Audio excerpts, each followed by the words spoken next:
Hello all YouTubers, I'm the Weather Dude. Welcome back to my YouTube channel. Thank you all for tuning back into this weather presentation for May 30th, 2020. Before I get on with today's video, however, I would ask that you please do subscribe because sadly, tons of my watch time has been coming from unsubscribed viewers. We are on our way to our next goal of 600 subscribers, and thank you guys so much, by the way, for 500 subscribers. Let's get to our next goal of 600 subscribers, alright? So please do subscribe, and also, this applies to every single one of you, please watch the whole video as well as liking and sharing the video. Thank you. Now let's get on with today's video.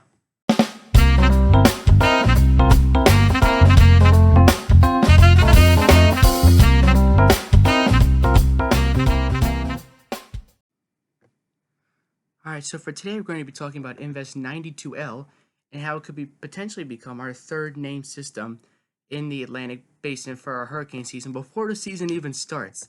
Alright, this is pretty insane.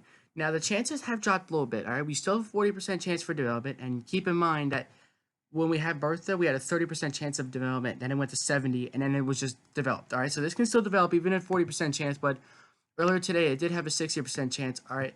If this forms, this will be a subtropical storm, meaning partly regular low pressure, partly tropical storm. It's not very organized. It's forming in colder waters with some dry air wrapped around it, so we're going to go through all the details in this video. Alright, so definitely the shower and thunderstorm activity has tapered off a lot. Alright, basically it just looks like a bunch of swirling high clouds at this point. Alright, there is a rotation in the system. It's not very organized. Alright, but you can definitely, there is a definite rotation right there. Alright, right between 58 60 degrees west longitude and right between about 30 and 32 degrees north latitude. So that's like your coordinates of where the storm system is now. NHG development chance again is 40%, and that's for the next 2 days. All right, and showers activity again has decreased today. All right, there is a low pressure located 400 miles east southeast of Bermuda. Like I also said, development is still possible. This could be a short-lived subtropical depression or even subtropical storm at best. While it will move northwestward and northward over the central Atlantic, and it could potentially impact Newfoundland as a regular low pressure system. There will be a special tropical weather outlook issued 9 p.m. tonight, or earlier if necessary, but probably 9 p.m. because this isn't a very urgent situation because the storm isn't going to develop that fast. So 9 p.m. we'll probably get our next update at the latest, and we'll see if this thing could potentially develop. If not, chances will really start going down if it doesn't form by 9 p.m. If you're wondering, okay, so this is the sea surface temperature anomalies, and if you're wondering where the storm is, it's right in this region. All right, so it's sitting in some cooler waters right now, at least cooler than average waters, but it will move. It'll start to move into some above average waters, above average sea surface temperatures. All right, but as the storm moves northward, the waters will get colder, but it won't be as cold as it moves north. All right, so here it is now sitting in about 22 degrees, 23 degrees Celsius, which is about the mid-upper 70s. Just about in the mid-70s. All right, so it's not bad, but we can certainly be a lot better. As it moves north and northwestward, it could potentially get a degree or two warmer. All right, but the water temperatures. But this will probably be most likely, at best, a subtropical depression, meaning it'll get a little bit more organized, probably some subtropical characteristics, probably winds of about 30, 35 miles an hour. One of the reasons is the dry air. All right, we went over sea surface temperatures. All right, okay, that'll be another video over here. The Central American gyre potentially forming another tropical system in the Pacific and the Atlantic. All right, so check that video out in the top right corner of your screen, popping up now. And when we look at Invest 92L again, here's a storm. All right, there's too much dry air being wrapped into it. Like if there was some dry air on the western side, that would be fine because obviously dry air on the west side, moist on the east side, that would be perfectly fine. But you can see that how the dry air just gets funneled right into that storm system. There's just a lot of dry air getting funneled right into this thing. And it's because we do have a front coming through as well. All right, keep that in mind. We also do have some high pressure there as well, which that does help to keep the shear down a little bit at least. You take a look at there's really no wind shear at all where the storm is, so that is a little positive, all right? The wind shear values are actually very low until that cold front comes through and jacks up the wind shear again. But for now, it's sitting at some pretty calm wind shear, so that's good. Because obviously we know that wind shear does help. It aids in severe weather development, but not hurricane development. We do know that. Now, here are the ensemble probabilities. All right, this is we're talking about the NCEP, the FNMOC. We're talking about the GEM model and the European model as well. Some of the ensemble models still give this thing a good chance of development. They give the tropical disturbance over in the Pacific a good chance, but as for Invest 92L up here, they do give it, all right, sorry about that, they do give it about 80 to 90 chance of development, actually. 80 to 90% chance of development. So we'll see if that holds true. All right, that doesn't mean that's not 100%. So it still might not develop. When we look at the NCEP ensembles, so just the NCEP ensembles, again, they do give it about an 80% formation chance.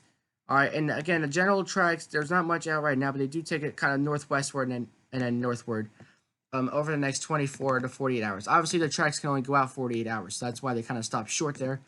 All right, and that's when it's going to have a chance to form within the next 12 to 24 hours. Let's refresh this, but I'm pretty sure it hasn't changed. And if we look at the current storm position, as of obviously this is just marking where the storm is. This doesn't really show the satellite data, but you can see that it's sitting about 59 degrees west longitude and about 31 degrees north latitude as a rough estimate. All right, so that's where the storm is sitting in terms of coordinates. All right, if we start to look at some of the models now, let's look at the GFS to start off, and you can see the low doesn't really strengthen. All right, now whoa, it's strengthening here, right? What's going on? No, it is strengthening. However, that's because by this time it's combined with a cold front, and this has become completely non-tropical by this point. This is when it starts to lose its tropical characteristics. All right, by about Monday morning. So could it have all day Sunday? Not really, because look at Sunday afternoon. The storm has lost all shower activity pretty much. We got a little bit up here due to the cold front. Well, all we have is these little areas of showers. That's it. All right, so this storm is also weakened in pressure by this point, according to the GFS model. All right, if we look at the surface winds, you can also see that it doesn't really develop. I'd say it definitely does keep it in a tropical depression range. So I could see a subtropical depression, but I don't think that it will really help to get together, at least according to the GFS model. Right? Stuff can still change.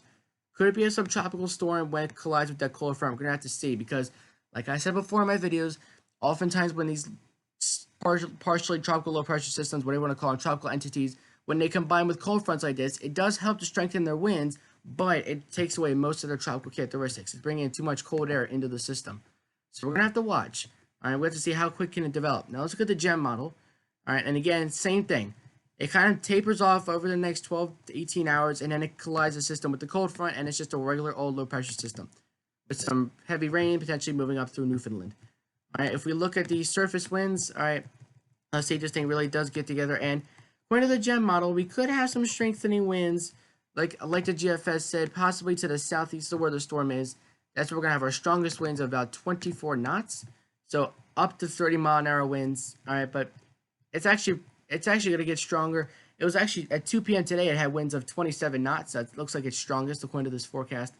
And once it collides with that front, we might get some more winds of, let's say, like 37 miles an hour. So some stronger winds by this point.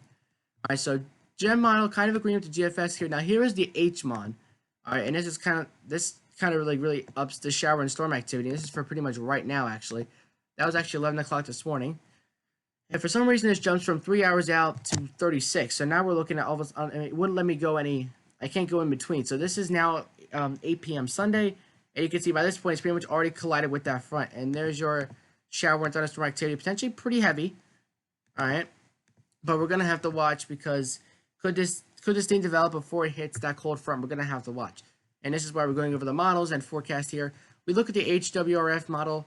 Again, it does have a pretty good, we do have some rain bands coming in. It's not too organized. There is some rain where the low center is, and that's not good, because if there's precipitation right where the low center is, that means it's not becoming very organized, and that's why this is going to be more of a subtropical depression or storm if it does form.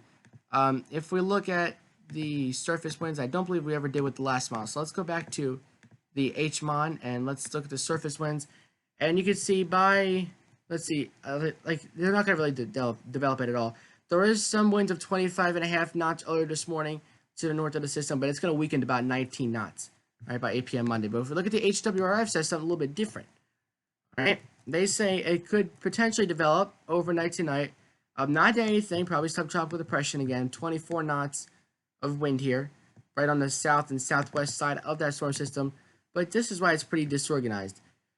Here's the low pressure center according to that model. Here's where the area of the least amount of wind is. So if the low pressure system was more located here and not there, then we'd be talking about it becoming a little bit more organized, but that does not seem to be the case. All right, this is the HWRF parent, the HWRF-P model. Similar model, but I like it because it's zoomed out a little bit more and it follows the storm along accordingly. So it's going to follow the storm for you guys, and there's where it collides with the cold front, and there's where you start to see your tropical storm force winds. So a lot of the models saying it's not going to develop in time, but we're going to have to watch it. We're definitely going to have to watch this because it does have winds of currently 35 miles an hour, 30 knots. Pressure, though, is pretty high, 1,015 millibars. So some pretty high pressure, and I mean, obviously you want lower pressure for stronger winds. Its circulation is 150 nautical miles in radius, and its radius of maximum wind is only about 90 nautical miles. If you look at the track guidance here, again, the models do generally agree on the strength and the track. It's pretty much going to take it north, possibly a little bit northeast, and turning northbound, possibly heading towards St. John's, maybe even Newfoundland. Probably Newfoundland would be more likely to get hit by this. But the low pressure will be deepening, but like I said, it's going to kind of lose its tropical characteristics once it gets picked up by that cold front. So we'll see. All right, some strong winds, 50 miles an hour, could still hit Newfoundland, all right? Even though it's non-tropical, it is what we call extratropical, meaning that it used to be tropical. If we look at the GPS tracks, all right, so again, pretty much in agreement down here. Then once does the track a little bit more west, east. Either way, it's probably going to hit Newfoundland with some decently strong winds here. If you look at the intensity guidance, this is where some of the tracking models disagree a little bit. Some of them take it into tropical storm force, possibly, but that's only because they're saying this is going to happen when it hits that cold front. Okay, these models don't really actually make it a tropical storm. They just put that as tropical storm force winds because that's when the storm collides with the cold front. So none of the models really make it a tropical storm in the short term. All right, this doesn't count because that is when the storm hits the cold front, and those are non-tropical storm force winds of 40 miles an hour plus. Hopefully that makes sense to you guys. So you can see, because you can tell because the winds just skyrocket all of a sudden, and it doesn't really make sense. If it was tropical, it'd be more of a growth like this. Hopefully that does make sense. All right, so hopefully maybe a couple of the models do indicate a potential weak tropical storm before this collides with that cold front. But we're going to have to see how quick it can develop. So thank you guys for watching today's video. I'm Weather Dude, signing off. Till next time. Catch you guys next video.